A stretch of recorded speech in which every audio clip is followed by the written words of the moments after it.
What exactly did Deputy President Gachagua mean when he told Kenyans, and he was speaking inside a church, when he told Kenyans, tulimalizana na Raila huko Mombasa.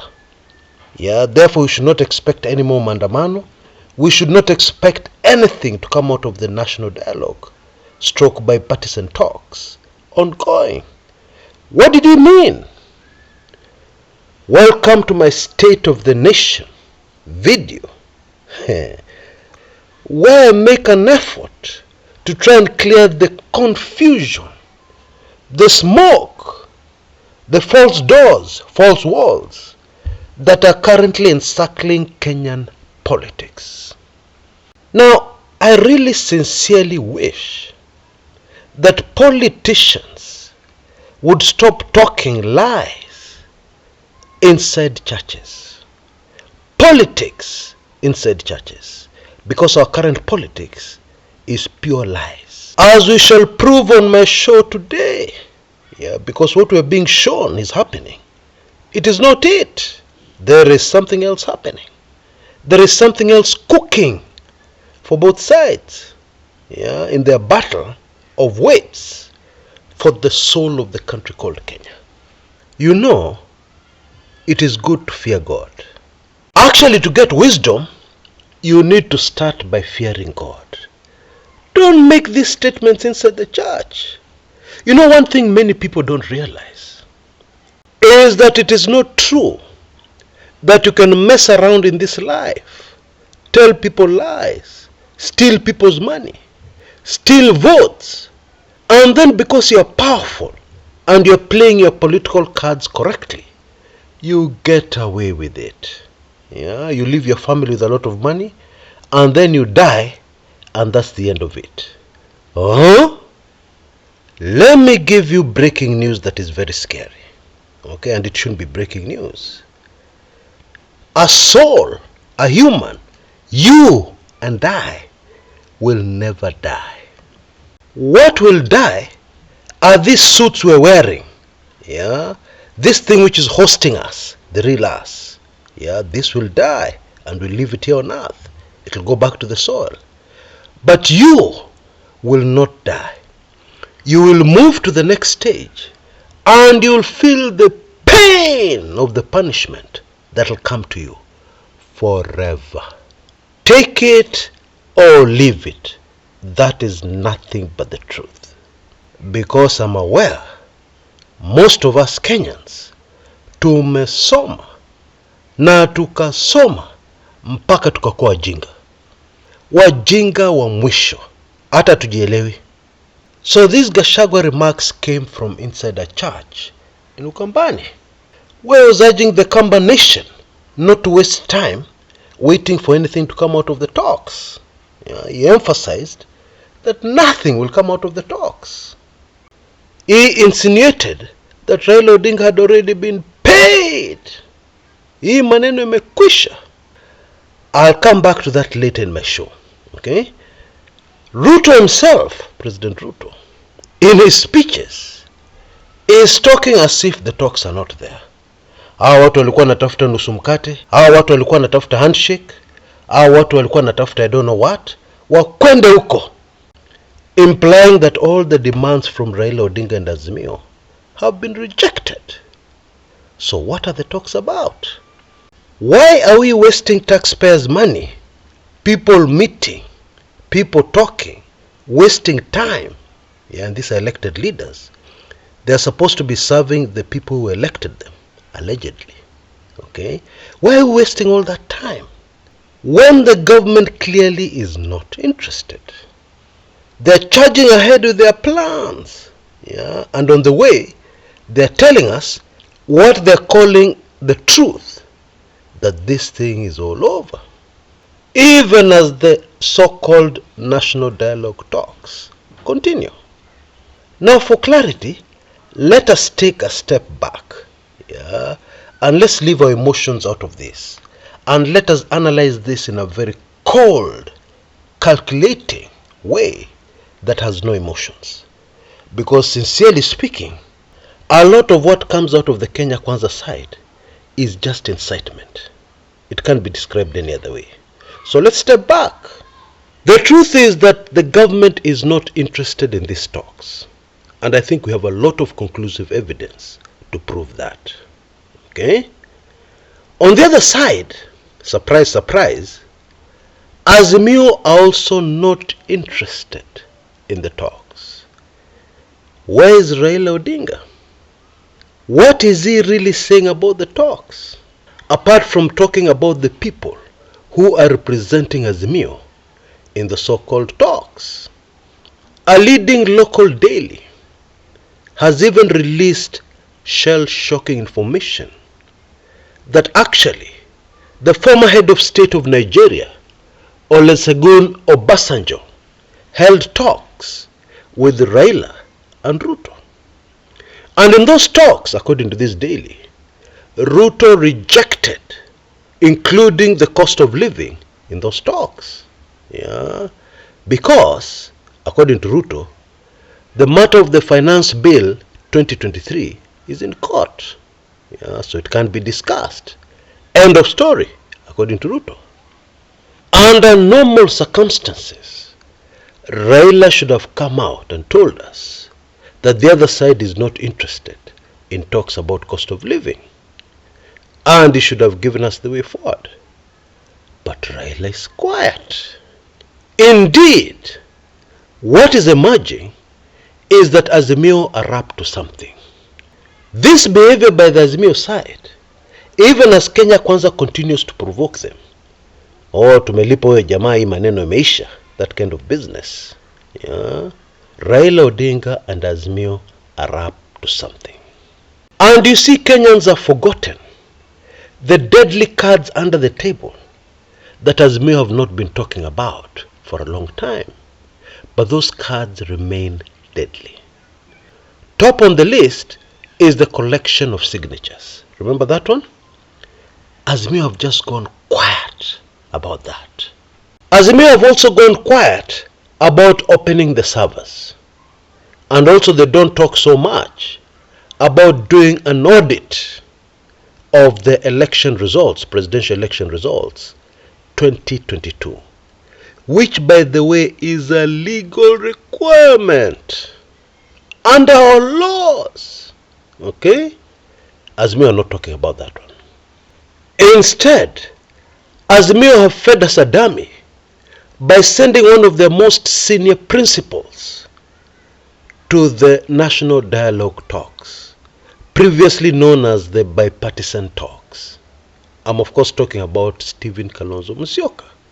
So the focus of a lot of Kenyans and even analysts in trying to figure out what is going to happen next is on Kalonzo Musyoka. Okay? Now I'll tell you what I think is happening in the form of a super fascinating true story. Yeah? Of what happened one day, the date June 6th, 1944, when the Second World War was going on. The Allies employed deception tactics to fool the Germans. You know, up to that point in the war, Germans walikuwa wamenyorosha Allies kweli kweli. Germany were winning the war, winning battle after battle after battle. And so this June 6th, in the annals of history, was a very important date because it was the turning point of the Second World War. Okay?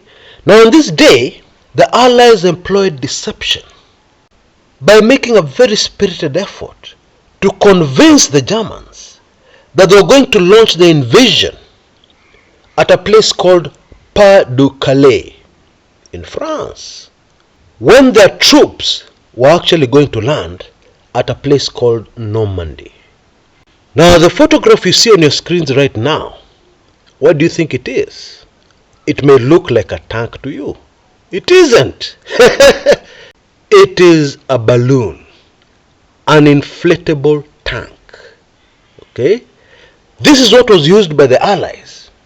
They put many of these things all over the place to convince the Germans that actually the invasion was happening in Pas-de-Calais. And the whole idea was also to fool the Germans that the Allies had a lot more tanks and equipment. The invasion was much bigger than the reality. In other words, they were making themselves look much larger than they really were. It was very clever deception that worked and contributed to turning the tide in the war. In my opinion, I believe this is exactly what Azimio are doing. Okay? The inflatable tanks are the national dialogue talks. Because the way it looks at the moment is that Azimio are placing all their hopes on the talks, which have now been rubbished by Ruto and Rigathi Gachagua. Rigathi Gachagua has even told us right inside a church, nothing will come out of those talks. Yeah? So we must assume that he was speaking the truth. And so should we also assume that he was speaking the truth about what they did to Raila, the deal they already had with Raila, wamemalizana? In my opinion, I have been trying very hard to understand the motive, what would cause Rigathi Gachagua to say something like this to Kenyans. Because even if there was an agreement, think about it, would it be politically wise to talk to Kenyans about it? Does that make sense to you? Then let us also use our common sense. Raila Odinga is 78 years old. In a very short while, he will be 80 years old. Now, when a man reaches that age, what is the thinking of that man? Are they thinking about getting money from UDA? You tell me, what do you think? Are they thinking about making deals that will benefit their family by getting money from the government, from Ruto, from Rigathi Gachagua?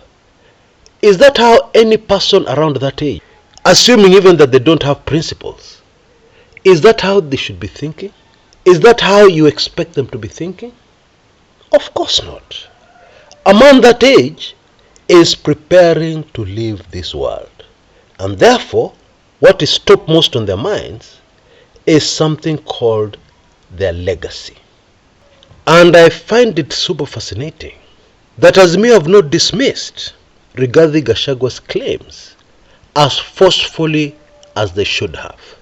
Yeah, it is almost like they're not really addressing the shocking claims of Gachagua. Okay? In my opinion, yet another inflatable tank. Yeah, so that people think Azimio are done. This is the end of the road. That is the whole idea. So that Kenyans, and especially the government, are convinced that Azimio troops are going to land at Pas-de-Calais, yeah, while all the action is actually going to be at a place called Normandy. And please don't ask me what Azimio are really planning, what they have up their sleeves, because the truth is, I don't know.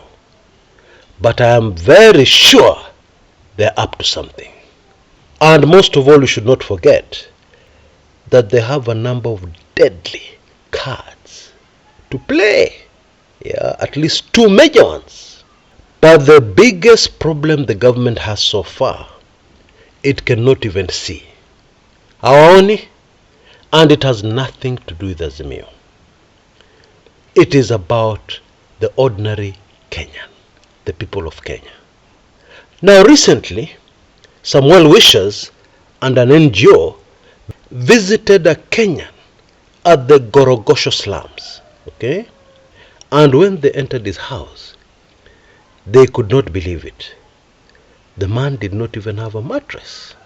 The man has no clothes. And this is the man who is supposedly doing a little better than others, because they have a business selling sacks, gunias, and yet this is the way they live. Now, what does this tell us? It tells us that the deadliest thing at the moment in Kenya, which many of us still do not see, we are still up there with our big theories and big plans, and big analysis, the biggest problem is the ordinary Kenyan being cornered. And it has always been said, Kenyans are very peaceful. Kenyans will take anything, as long as the peace is maintained. However, there is also something else called human nature. And human nature is the same anywhere in the world. How does a cornered human being behave? Answer that question and you'll understand precisely what I'm driving at. And this pressure on the ordinary Kenyan is an accumulation of many things that started a long time ago, not with the Ruto administration. And we are now very close to that boiling point where enough will be enough. Na mambo itaharibika. Okay? And you see it has all been masked very cleverly by false narratives. Like now false narratives are flying all over the place from both sides of the political divide, so that we don't really see what is going on.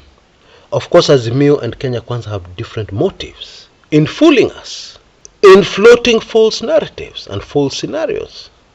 The government wants to fool us and rule us by force, while Azimio are masking their next massive move. But you really need to read my very latest book, Tyranny of False Narratives. You can see details on the screens right now. Only $4.99 or Kenya shillings 499. And if you're on the audio version as well, it is only $6.99 or Kenya shillings 699. When you go through this book, you will totally understand what I mean by false narratives. And more importantly, you will understand exactly what is going down right now. You will understand why Kenya Kwanza keep on launching fake development projects. A development project that was launched by President Uhuru Kenyatta. Yeah, it has been ongoing. It is almost complete. It is relaunched like Ruto's initiative, a new project. That is happening every day. Mpaka we have gotten used to it. Fake narratives. Until next time, this is Chris Kumekucha.